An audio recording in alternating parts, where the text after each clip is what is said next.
আমরা বর্তমানে আমরা যেই ওভারঅল আমাদের যে মূল্যবোধের যে সংস্কৃতি এবং দৃশ্যমান সংস্কৃতি থেকে শুরু করে অদৃশ্যমান সংস্কৃতি, যে দুটো ভাগে টোটালি আমরা সংস্কৃতিকে দেখি, এবং আমরা এর এক ধরনের ডিস্ট্রাকশনে দেখতে পাচ্ছি যে আসলে আমাদের দুই জায়গা থেকে, দৃশ্যমান এবং অদৃশ্যমান সংস্কৃতি মূল্যবোধের জায়গা থেকে এক ধরনের পরিবর্তন, সেটা কিছুটা নেগেটিভই বলবো।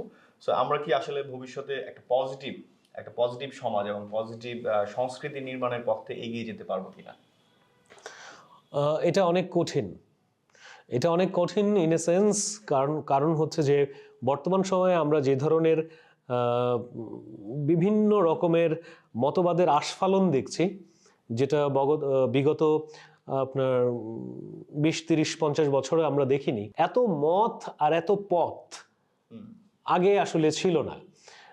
সো এখন আমাদের যে কালচারাল হেজিমনি এখন যে অবস্থার মধ্যে রয়েছে, তাতে আমার মনে হয় যে কনফ্লিক্ট আরো বেশি বাড়বে। তার কারণ হচ্ছে আমরা পেছনের আলোচনা করে এসেছিলাম আমরা যে আমরা ধর্ম, রাষ্ট্র, সংস্কৃতি, আমরা যদি এটাকে আলাদা করতে না পারি, তাহলে যেটা হবে সেটি হচ্ছে যে আপনি যেটা বলছেন যে আমরা কি সামনে চমৎকার একটা সাংস্কৃতিক পরিসর বা চমৎকার একটা সাংস্কৃতিক চর্চার দেশ আমরা গড়ে উঠতে পারবো কিনা, এটা মনে হয় যে অনেক সুদূর পড়া হতো। সেই জায়গাতে পৌঁছতে আমাদের, জানি না আমাদের আরো কত সংগ্রাম করতে হবে, বাট সেটা অনেক কঠিন হয়ে যাবে। তার কারণ আমরা এখনো ধর্ম, রাষ্ট্র, সংস্কৃতিকে আলাদা করতে পারিনি।